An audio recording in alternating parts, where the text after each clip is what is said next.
If you've ever searched for something on Telegram and want to clear that history, you're in the right place.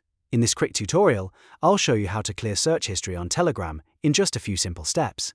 This is useful if you want to clean up your recent searches, keep things private, or just remove old results you no longer need.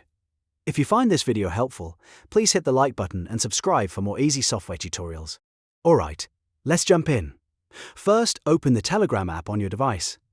Once Telegram is open, look at the top of the screen and click on the search bar. This is where all your chats, contacts, and previous searches are shown. After that, if you see a section labeled Recent Searches, click on it. This will expand the list of your saved recent search terms so you can manage them.